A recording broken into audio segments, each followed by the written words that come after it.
vaccines are not a sexy business. So today, Moderna is a $122 billion company. They're sitting on piles of cash. The CEO and others are billionaires. But roll it back to the beginning of 2020. People told Moderna not to go into vaccines. My guest today is Gregory Zuckerman. Greg is a special writer with the Wall Street Journal and three-time winner of the Gerald Loeb Award, the highest honor in business journalism. He's the author of The Greatest Trade Ever, the behind-the-scenes story of how John Paulson defied Wall Street and made financial history. The Frackers, the outrageous inside story of the new billionaire wildcatters, and The Man Who Solved the Market, how Jim Simmons launched a quant revolution, all which have gone on to become either Wall Street Journal and or New York Times bestsellers. His latest book, A Shot to Save the World, the inside story of the life or death race for COVID-19 vaccine, was recently released and is climbing the charts. I recently sat down with Greg and talked about how the COVID vaccines were discovered and what went right in the race to find a vaccine.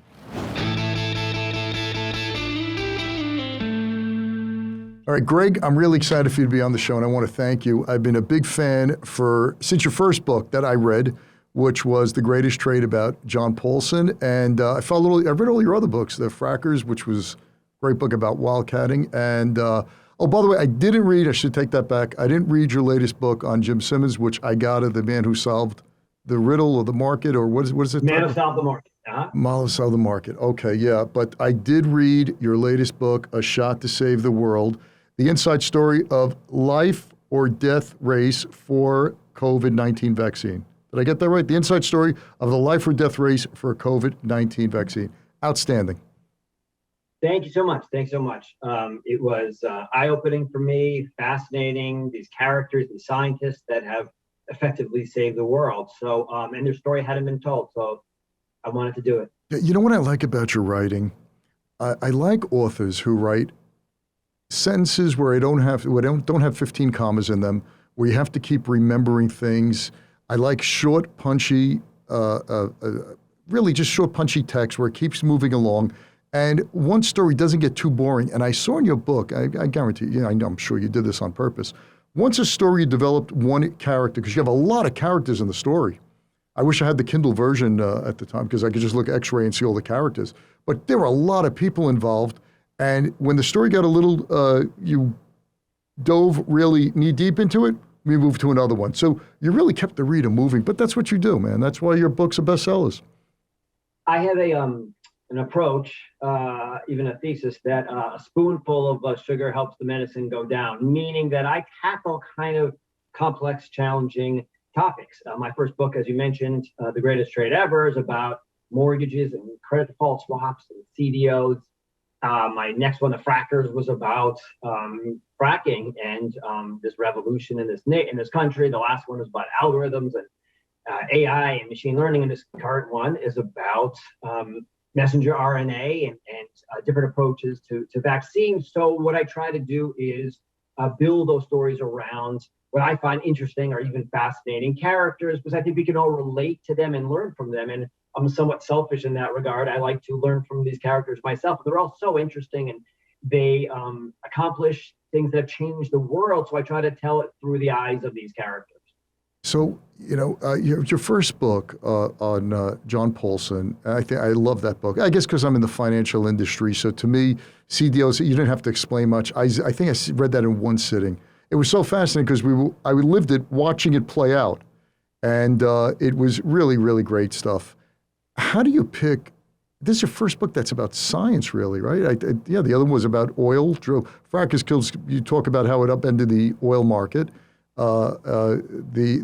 Jim Simmons is about a brilliant guy who created a team that 66% annualized returns, which you can't even wrap your head around. And this book is science. Yeah, that's a good point. So my new book, A Shot to Save the World, is a little bit outside my usual kind of financial and business and entrepreneurs. But there's a common theme in all my stories, and that's about unlikely individuals, entrepreneurs, others, scientists, who accomplish something big that the experts tell them they can't do. And I'm really partial to that theme You almost root for some of these characters because they're told by society they can't pull it off. So when it comes to mRNA, this messenger RNA, this approach that has led to the Pfizer-BioNTech vaccine, it's led to the Moderna vaccine, it's really saved millions of lives. For years, there were scientists being told, don't waste your time. And that's kind of a theme that I'm partial to and I'm drawn to in all my writing. So with John Paulson in my first book, like you said, there were people saying, well, I'm worried about housing. I'm worried about the mortgage market. I'm worried about a collapse. And they were told by the experts, don't worry. And with fracking, people were told, give up on America. Don't think about drilling in Texas, in Oklahoma, in North Dakota, et cetera. And these very stubborn, interesting personalities ignore the experts. And that I'm really drawn to that theme. And again, with the shot to save the world, my new book, it's about scientists who ignored conventional wisdom. Right. So there's a common thread there, even though science is a little different from me. Yeah, well, there must have been a big learning curve because you had to learn a lot about vaccines, which, you know what, let's get right into it, man. I don't want to talk about you anymore. I want to talk about your book. So, you know, what I learned so many things, and I want to start off with this. Vaccines, we take them for granted. And I'm not talking about COVID, for example. Put that all aside. But measles, mumps, chicken pox, smallpox, all of those vaccines, this is literally science fiction. And when it comes down to it, these things take years to develop. So what I want you to do is I want you to walk us back. Tell us in your research, something like the mumps or the average vaccine, how long does that take to develop? What is a vaccine? What is it trying to do? And how this COVID vaccine just basically is an innovative disruptor? Sure, and it's a really good point. Usually, historically, vaccines take years to produce. The fastest vaccine produced until this past year, until COVID-19, was 4 years. And historically, on average, it's about 10 years. And that one more reason to kind of appreciate what's been accomplished over the past year. And it's also, frankly, one of the reasons why people are nervous about these current vaccines. Well, Greg, geez, historically, if it takes 10 years on average and 4 years is the fastest, why should I trust these new ones that have been produced so quickly? And what I try to accomplish in my book by telling the story is to show that, well, actually took decades of really hard, persistent work by resilient scientists to accomplish what we did over the past year. And to your question, vaccines in general try to teach the immune system to ward off some pathogen, some illness, some disease that it might encounter in the future. And historically, how we did it was with injecting a piece of a virus. Polio, that's what we do, a small piece, or we attenuate it, we weaken it, we either kill it or we weaken it. And okay, hang on a second, Greg, hang on. So what we do is we take a virus, we weaken it, soften it, just punch the crap out of it until it's not potent. Inject it into a human being. Our natural defenses, our body's defenses kick in and really kickstarts this, fights it. So when the actual virus does come, it has its troops out there and it knows how to defend. Is that more or less, in layman's terms, what a vaccine is? Yes, we're teaching the immune system, which you can think of as sort of a series of different defenders that we have inside us. God-given, it's a remarkable human body. The more I do research on this, it's just remarkable what the human body can do. And if you think about things like cancer, we focus on all the sad experiences. My late father passed away of cancer, but for every one of those, or many more, where the body has fought off. And it's the immune system, which is a remarkable creation, how everyone defines it. And yes, so the immune system needs to be taught, and that's what we do by historically, either by a piece of a protein or by a little killed or a weakened version of an existing illness, virus, pathogen, disease. We send it in through a vaccine, we give it an injection, and we basically kind of educate the immune system. Well, okay, here's sort of a dry run here. You've experienced this disease through the vaccine. It's only a dry run. It's not the real thing. But by doing that, we have taught the immune system to be on guard for the real thing if it ever is experienced in the future. It may not be experienced, but if the body experiences in the future, the immune system says, aha, I remember. We were taught, I know, I look out for a little piece of that virus. And with this virus, with the COVID-19, the piece that we're injecting or we're teaching the body to inject, to build, to create through mRNA, we can get into that, is the spike protein. We've all heard about the spike protein. Okay, hang on 1 second to that. 1 second. Sure, I'm going a little too fast. Yeah. Okay, yeah, I didn't graduate too high in my class in high school, so you got to go slow for me. All right. So, for years, vaccines have taken, as you said, the quickest one I think was mumps, 4 years or so. Right. So the average vaccine is 10 years. Yeah. Now, growing up, my parents' time and my great-grandparents' time and yours as well, polio was a big killer. Smallpox was killing people. We live in a time which is just miraculous, where the cemeteries are not filled with little children. And thank God for that. And thank God for scientists who figured this out and went ahead and persevered in the face of failure after failure after failure. Okay. So now we're faced with a new challenge. And that challenge is COVID-19, which just pops on the scene. In your book, it's really exciting. I don't know if exciting is the right word, but you build up it's kind of suspenseful. The guy from Moderna looks at his ancient iPad and he says, "Oh my gosh, there's problems in Wuhan," and you see them.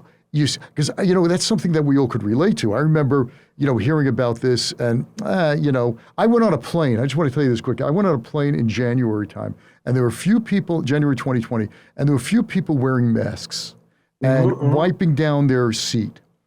And I remember texting my friend. I say, "Did I miss the memo?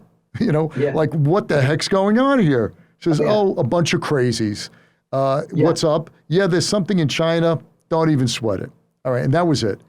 And, you look around, and literally in a matter of just a few weeks, it went from virtually something in China to we're shutting down the economy, we're staying at home. What the heck's going on? So at that point, we have no defense against this COVID-19, correct? Okay. Yes. So now I'm in New York, and I remember at the time, our bodies being piled up in Queens. They couldn't fit them in the morgue at Queens Hospital. I forgot the Jamaica Hospital, I think it was. And it was scary. My mother had a friend who called up on Monday. He was concerned about his wife who was sick. 2 days later, he died of COVID. My attorney, my first attorney ever, was in the hospital for something. This is last week, early March. He dies of COVID. It's like, what's going on in 1 or 2 days? At that time, we don't even know what's going on here. And you're telling me, well, your book really talks all about it. At the time, there is a group of scientists who are spot on because they've seen this game before and they have years of experience in dealing with viruses. Take us from there. Sure. So there are this group of scientists, researchers, some of them working for the government, but more of them working for private industry. And they have been doing research on various approaches, including messenger RNA. And the idea with messenger RNA is a molecule, and we all have them in our body. And the idea being it brings a message. It's called messenger RNA for a reason. It brings a message, instructions to the body cells, telling the body cells to do something, create proteins and such, which keep us alive. And the idea was these scientists have been working on ways to say that they say to themselves, well, hold on a second.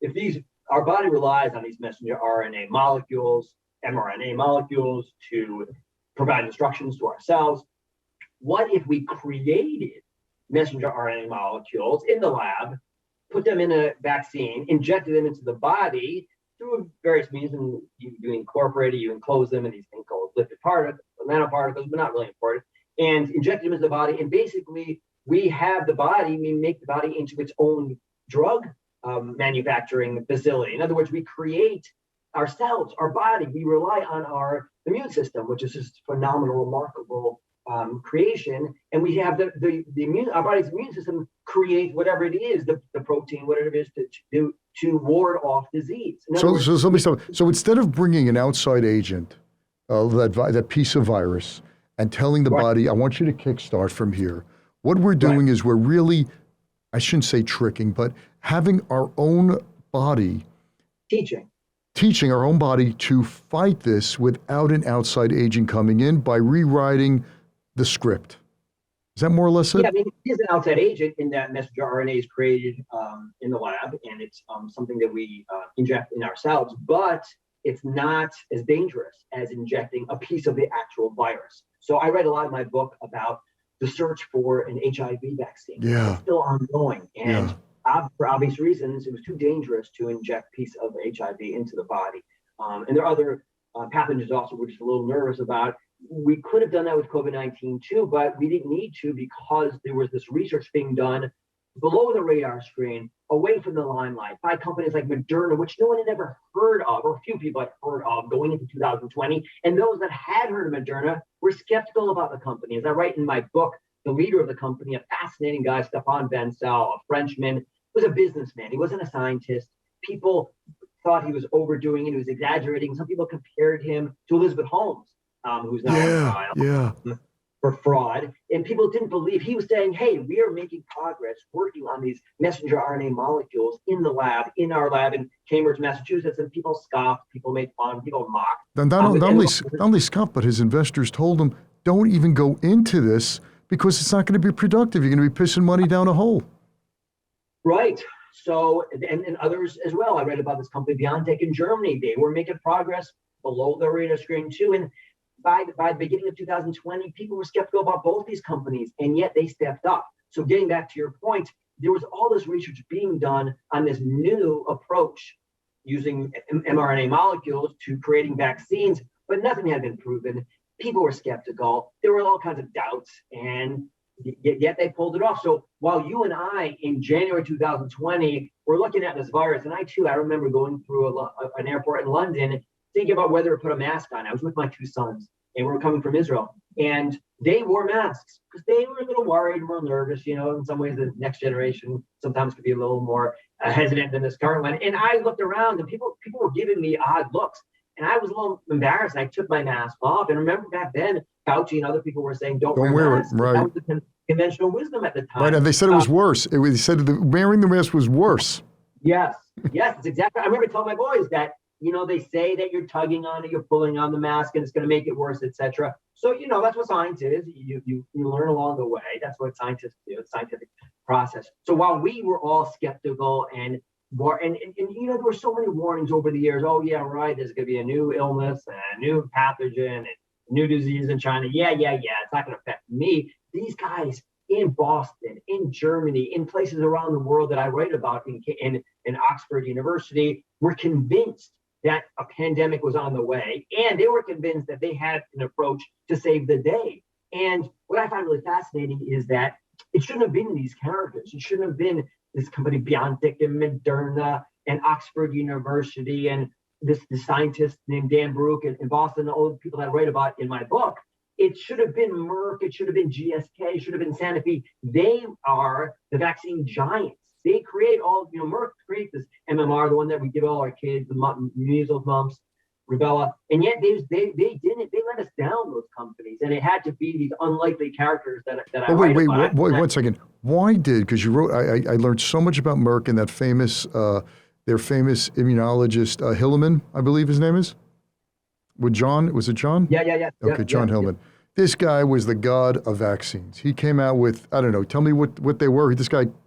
MMR. He created more vaccines than anybody, and he wasn't somebody who got so much publicity, but in the vaccine world, he's a god. Yeah. They should make a statue out of this for this guy. This guy is just absolutely amazing. You never hear about him, but also a fascinating, cantankerous, difficult individual. As you read in the book, he's like a hard person to deal with. He kind of sits you across the room and says, "What's your religion?" And you don't know what to answer and kind of stuff like that. And he's testing you all the time. Anyway, I'm sorry. No, that's great. You just add color to that. And you would think that it would be the Mercs of this world that have the R&D, that have not only the R&D, but the culture Yeah. of solving these big problems. And it was a bunch of rascals. It was almost like in your book, the wildcatters with fracking, who really, go ahead and turn everything on its ear. Yeah. It almost had to be those kinds of characters, I've realized. See, I'm not from that world. So a lot of it is just me learning. And sometimes it's better to not be from the world of science. And one thing I've appreciated is that, or I learned, is that vaccines are not a sexy business. So today, Moderna is a $122 billion company. They're sitting on piles of cash. The CEO and others are billionaires. But roll it back to the beginning of 2020. People told Moderna not to go into vaccines because you don't make much money. If you think about it, like a statin or another kind of drug, you have to give frequently, over and over again. It's on a regular basis.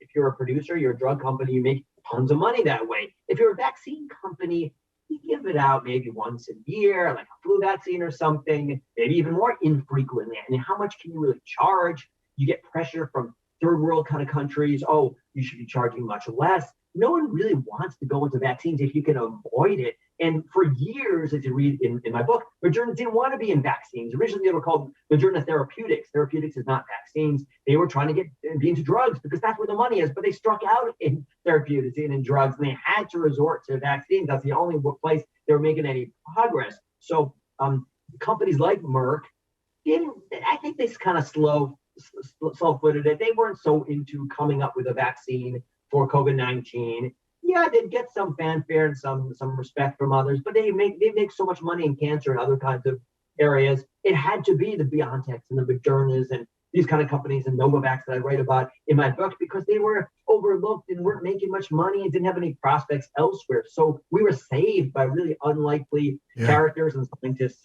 and companies.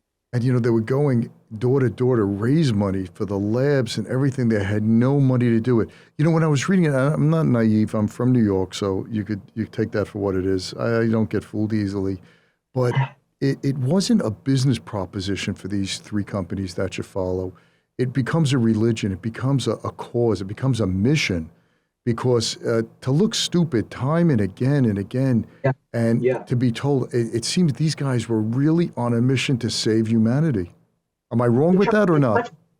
I have such respect for scientists in the lab working for some of these companies, and I've gained a lot of respect. I think on the outside, I don't speak personally, we always are a little bit skeptical. I've always been a little skeptical of big pharma, drug companies. They're out to make a lot of money. And I don't want to suggest they're not. That is part of the motivation.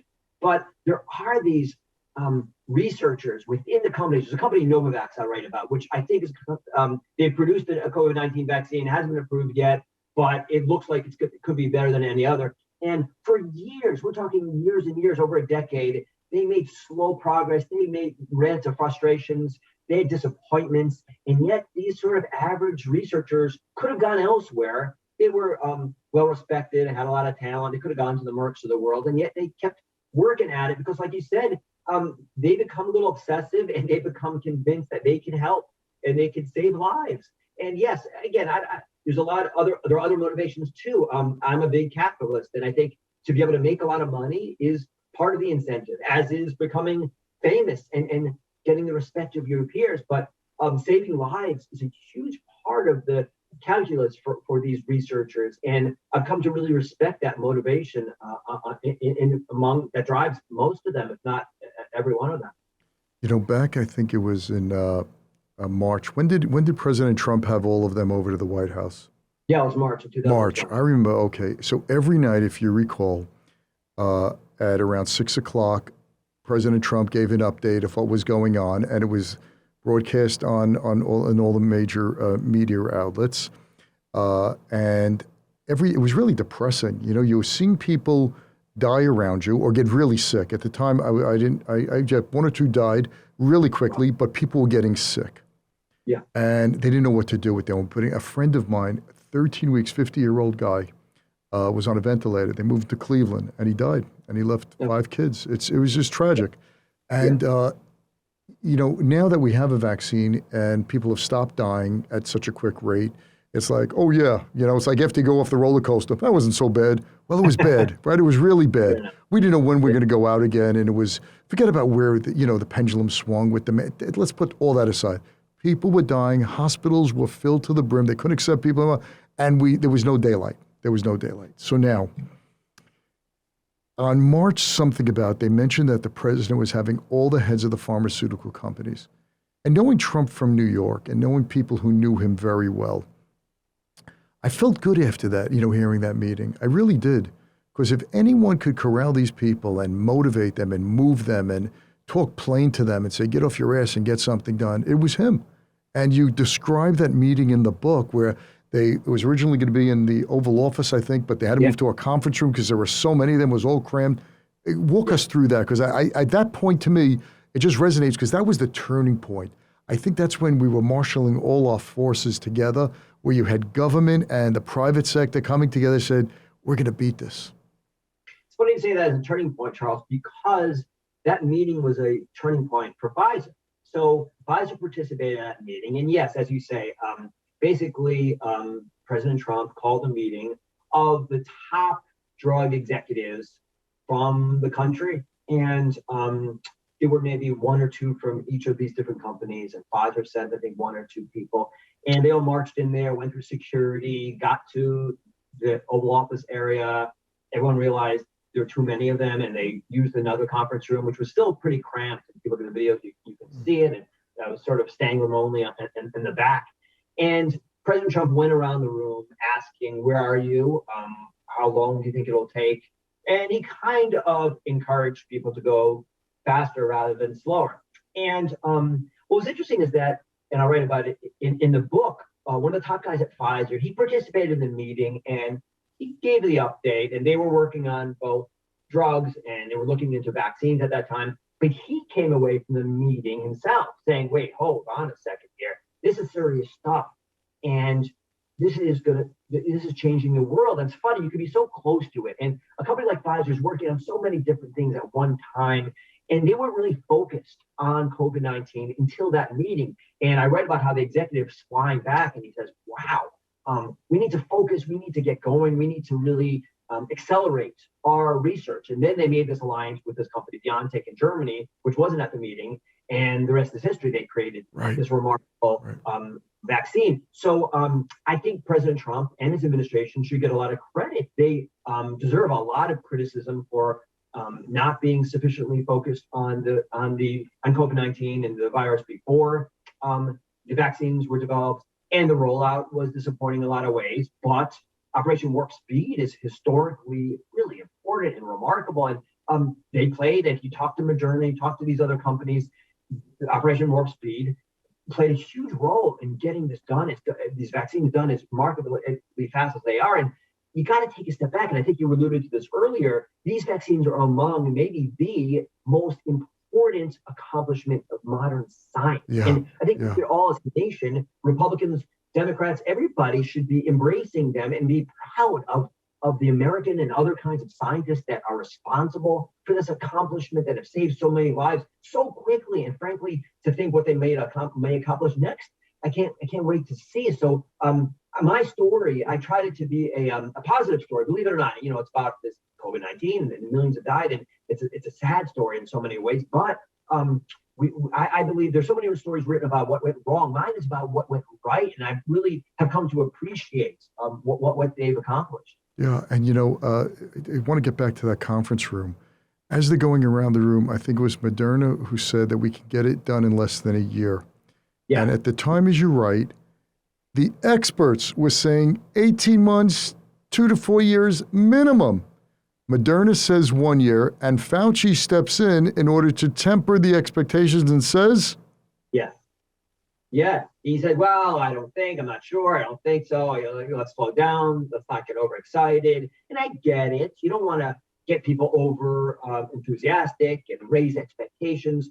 But as you say, both President Trump, but also people like Stefan Bancel at Moderna had high expectations. And there's something to be said for sort of raising the bar and having a goal. And I have to tell you, these scientists and the executives at Pfizer, Moderna, and these other companies, they work so hard. They've gone unbelievably wealthy, many of them, and the stocks have shot up.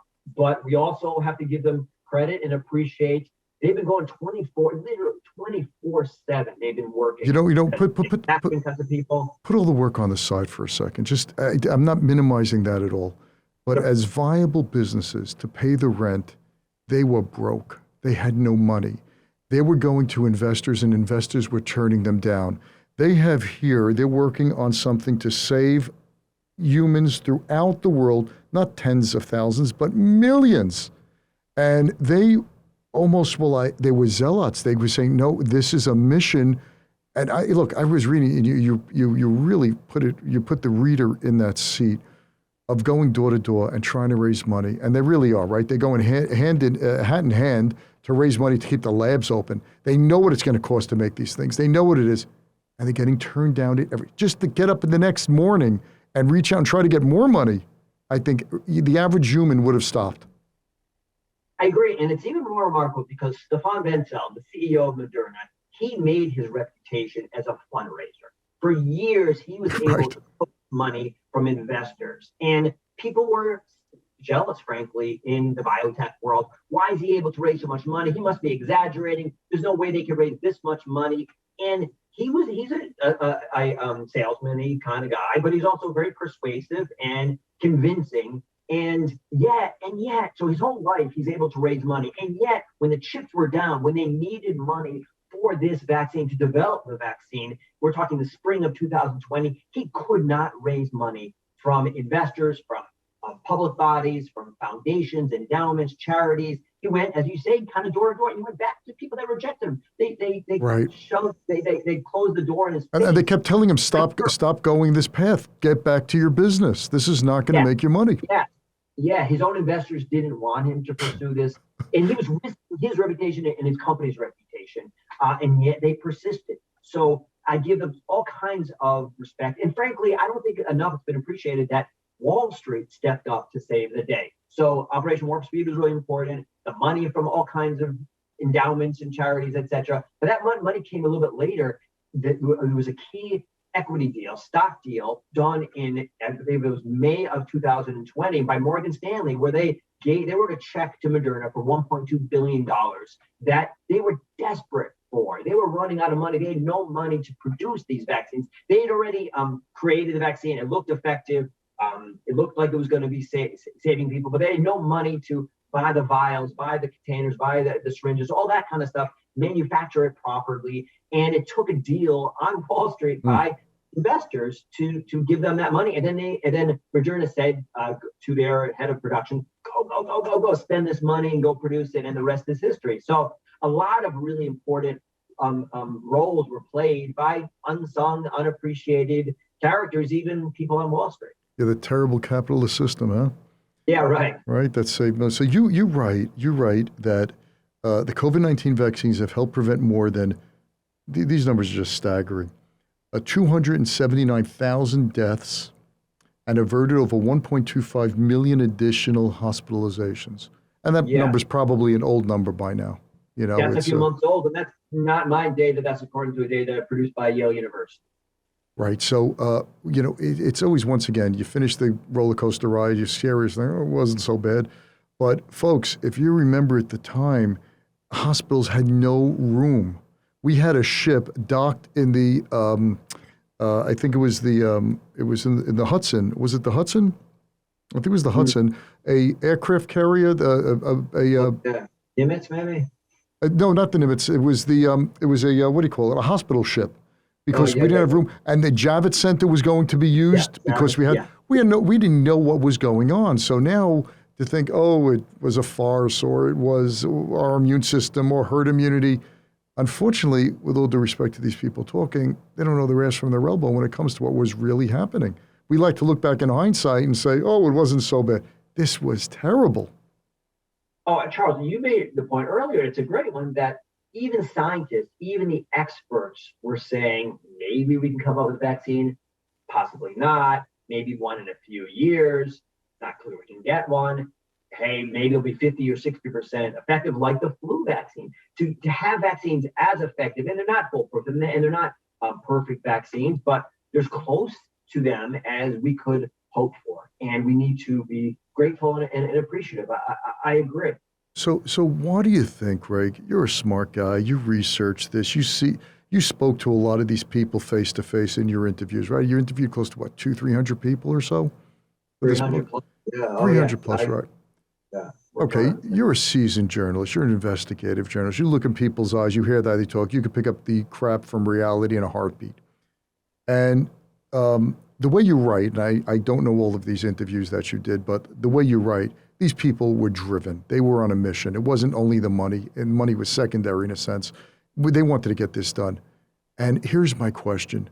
Knowing all this and knowing the science behind it, why now, in the last several months, when the vaccine came out, are people anti-vaxxers? Or I have to do my own research, or don't trust the government numbers, or don't trust the pharmaceuticals.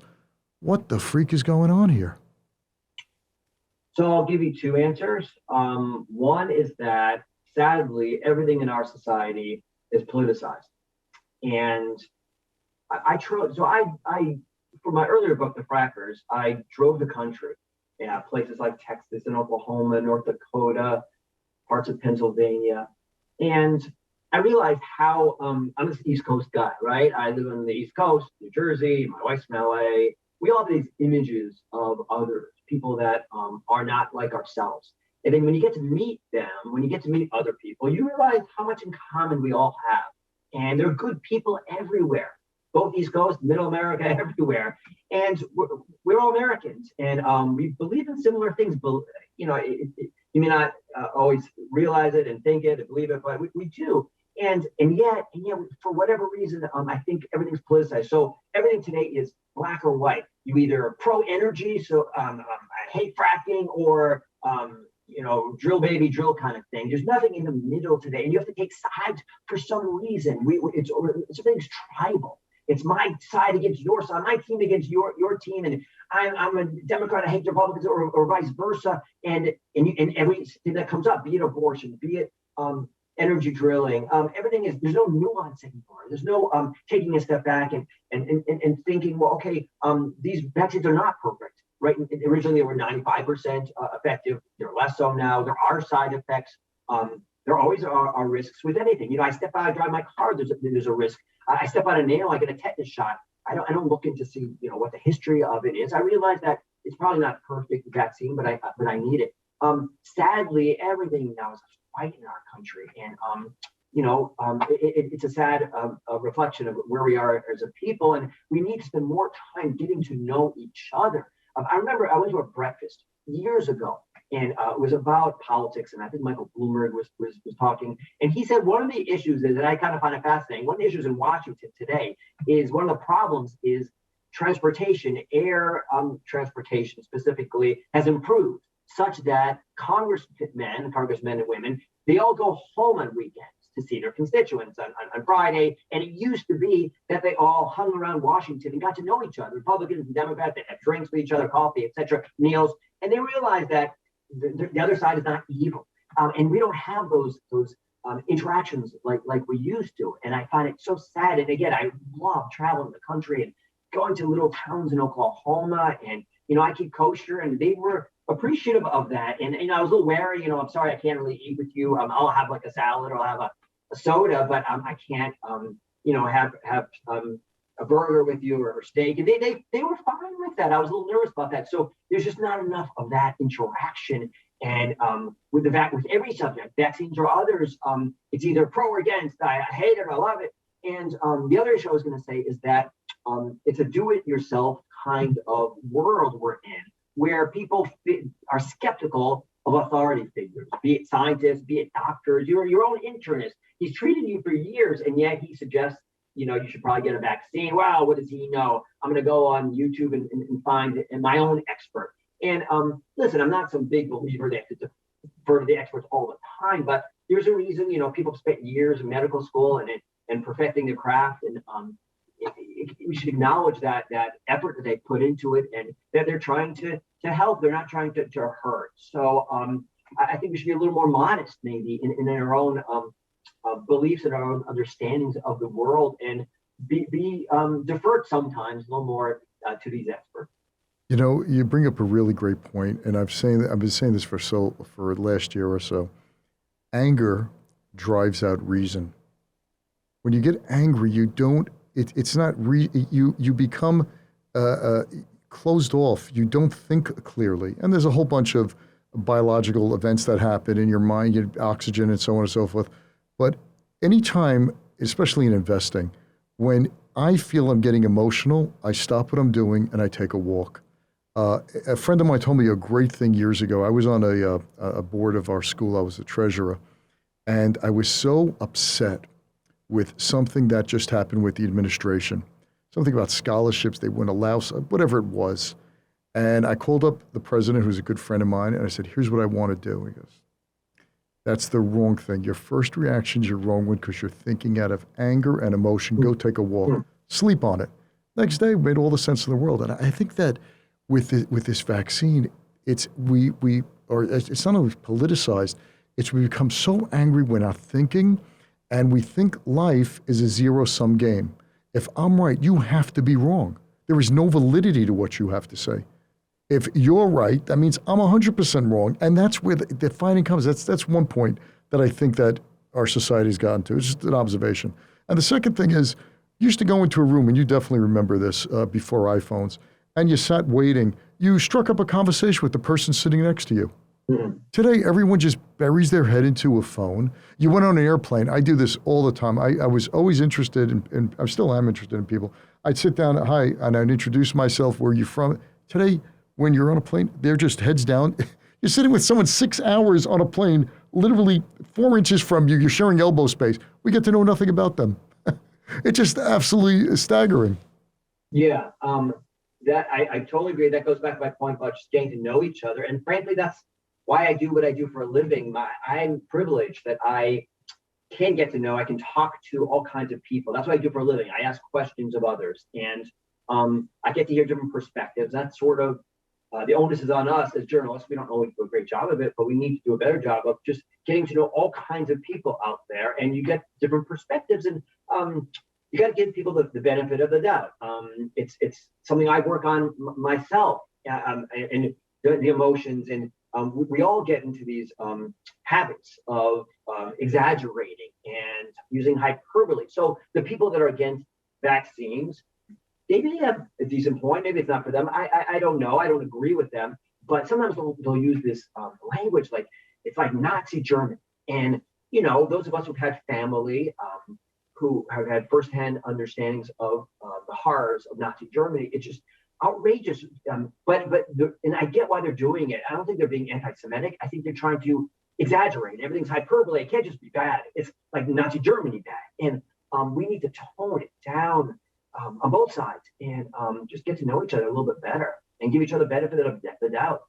And that's what makes what happened in the past year, the way, after reading your book and just after living it, really, I have to say, I try to be as rational as possible throughout, and kept looking that the economy is going to do well.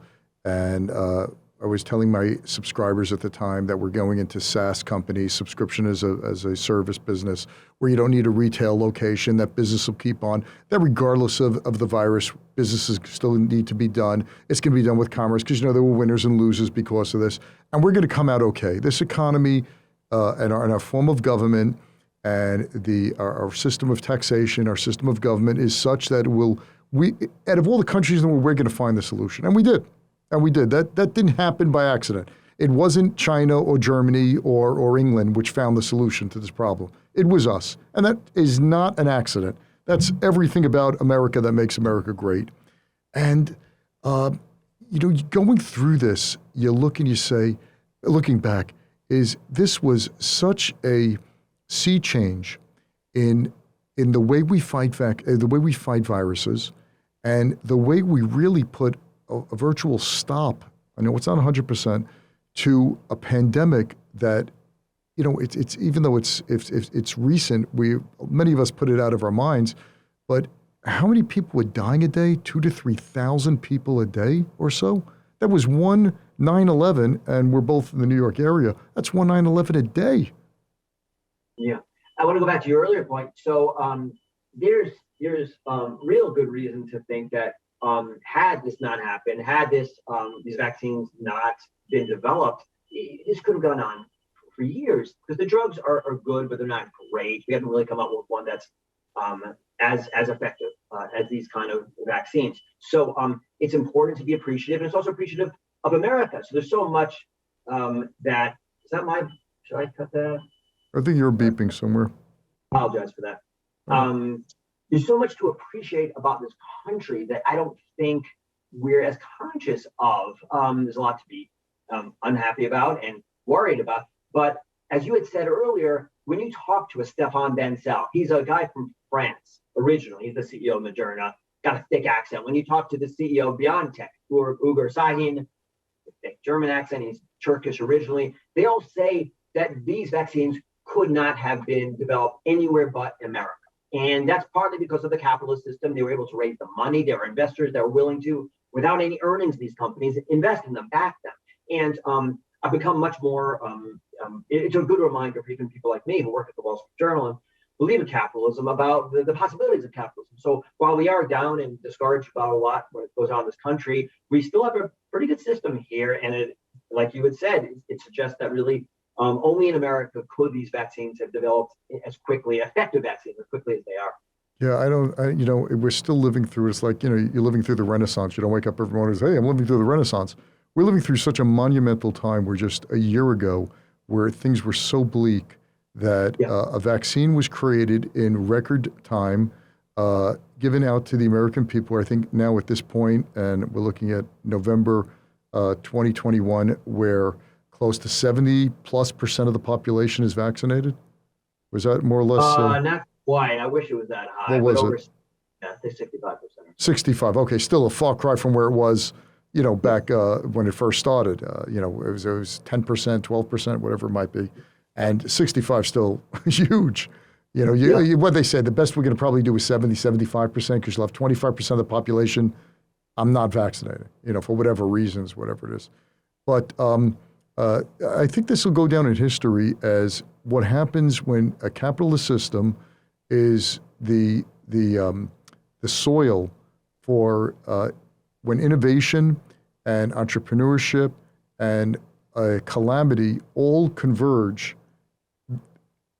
A vaccine like we have now is what happens. And I'm just excited that we now went to the next level with a new way to vaccinate, with a whole new paradigm shift of taking small piece of this, where I had Walter Isaacson on the show a few months ago, and he wrote the book, and he said it was amazing. He wrote Codebreaker about Janet Dwadna, I hope I'm pronouncing her name right, who was one of the code breakers in finding out the way to do vaccines in this manner. And he spent so much time in the lab with them because it was during COVID. And he walked away. And here's a guy who wrote a book on Leonardo da Vinci, who spent time at Steve Jobs' house writing a book about him. Einstein, Ben Franklin. And he couldn't, and I want to talk about his other books. He was just so, you don't trust, because you don't realize what code breakers did with the DNA, the RNA. It's amazing. And I didn't realize it till now, what a breakthrough that was. And I think the American people don't get that. Most people just don't get that, because I think so many of us are just so angry for or against vaccine and the mandates and politics that we don't see what a miracle this thing was. Yeah, but I do understand, if you don't know the backstory, why you should be concerned. Well, all of a sudden you've got this vaccine and you're telling me to take it and you're saying it's effective, but chick-chock like that in a few months, you got it? I mean, come on. And that's part of the reason I wrote this book, to show that, no, actually, it was decades of work, and it was sort of a baton race. As you read my book, A Shot to Save the World, you see that there are early women as well, researchers who made some progress, and then they stumbled and fell and had to kind of pass the baton to the next researcher. And they took it up and ran and stumbled and made some progress. And I find that persistence, that resilience, really, really impressive. Amazing. Yeah. So, I mean, we can all learn from it in some ways, or at least I can. Right. Right. No, outstanding. I think, Greg, I loved your other two books. I didn't read Jim Simmons, but secondly, I got to have you on the show again, because we got to speak about Jim Simmons, and I want to speak about your other books. I loved them. I really did. I thought that they were great, especially the ones in finance. It was just so exciting. Great job. Keep doing what you're doing. I could talk to you for hours on this, and hopefully you come on the show again. But here's what I want to end with, and I want to hear your thoughts on it. We now have the Delta variant, right? This virus is morphing into different variants, which viruses do. They're just an amazing piece of nature, which is made to survive. It's made to get shot at and try to be killed, and it just keeps surviving, and its only purpose is to replicate. Get in a host and replicate. That's its one main function. What do you see in terms of COVID as we know it in the next several years? Is this going to be something like what smallpox was or polio, where it's going to be put, or this is something that we're going to face over the next 5, 10, or 20 years? So I believe that it'll be endemic, meaning that we're never going to have a cure. It's never going to go away. But I don't think people should be discouraged. I think we'll get a handle on it. I think it'll be the kind of thing where, like flu, we have a vaccine every year or so. It's going to be more effective than the flu vaccine. You go in, maybe it's combined with the flu vaccine. They're working on approaches where you can combine them all. So it's not even an extra visit to the doctor. And there'll be incidents that crop up, especially because parts of the world, it's important to remember that large chunks of the world barely scratched the surface in terms of being vaccinated. 1-2% of the populations in parts of Asia and Africa. So there could be new variants. There'll be incidents in the United States too, pockets that crop up. But I think it'll be something that we handle, and eventually it becomes part of the background. And yeah, you hear about someone who's got it, but they're okay with it, and they take they maybe take a vaccine, or they take a drug, and we can handle it so much better. So it's something that we'll have to live with and deal with, but I think we can do so successfully, and we can crawl out of this thing and not be beholden to and dependent on masks and lockdowns and things like that. So I do think things are going to get much better. Yeah, human beings were amazing how we adapt, and I tend to agree. I'm looking at that optimistically. It's a year ago people were dying. Now people who get COVID, it's not a death sentence anymore. Yeah. And the severity's less. And I had COVID back right as it started in March, and I knew something was wrong, and I didn't know what it was. I just felt really tired and weak and flu-like. And my wife said, "Oh, you're probably working too hard, or you're tired." And then I lost my taste and smell for about a month and a half. And I remember walking with my dog, picking up his poop. My wife goes, "Ooh, that's a bad one." And I'm like, I don't even smell it. It freaked me out. It really freaks you out when you smell. And you start smelling your underarm deodorant, and you can't smell. It's frustrating. And, I started to get some, whatever it is, not important. But the worst was when I took the shot, the first shot, I was out for a full day, worse than the thing. But then again, the vaccine was doing what it's supposed to be doing. It's supposed to be getting my body to do that. I just don't get it. Look, I do get it. I shouldn't say I just don't get it. It's all the skepticism and someone puts something out there on Facebook or in Twitter that, and you start to pick up all this fake news, and we don't know how to discern what's real and what's not. And I just hope that a lot of people get smarter quicker. If you're not vaccinated, take the vaccine, because it can save your life. It's that simple. Yes, and it wasn't created quickly, and it's by dedicated scientists who are not political in nature. I've talked to them, and they're hardworking and dedicated and care about the same things we all care about. And there were mistakes made along the way, for sure, health officials, public officials, but they for the most part, have done a good job, and we can learn from these people too, especially the scientists I write about. Yeah, fantastic. Folks, the name of the book is A Shot to Save the World, the inside story of the life or death race for a COVID-19 vaccine. Gregory Zuckerman, all the power to you. Keep fighting the good fight. I'm looking forward to your next book. I'm sure you just finished this. I'm not going to even ask you what your next book is. Do you have an idea? Don't tell me, but do you have an idea yet or not? I'm still recovering from this. Still recovering, huh?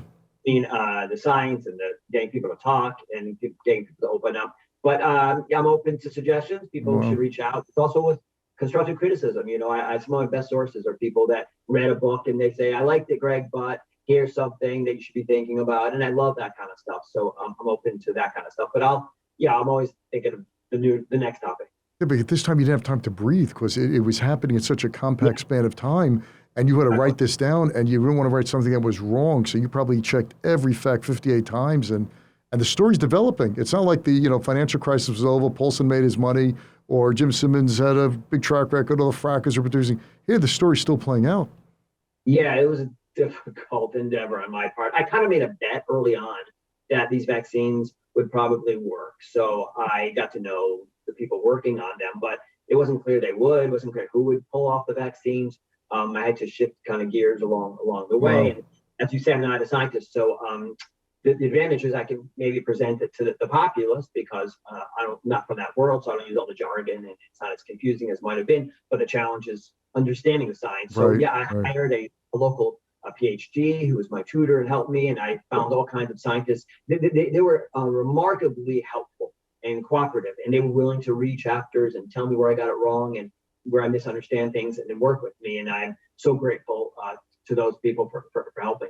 Beautiful. Greg, outstanding, man. All the power to you, and God bless. Yeah. Keep doing it, man. Thank you. And Thanks so much. congratulations on the podcast, and hopefully you go from strength to strength as well. Great. Thanks so much, Greg. Sure. Have a good day.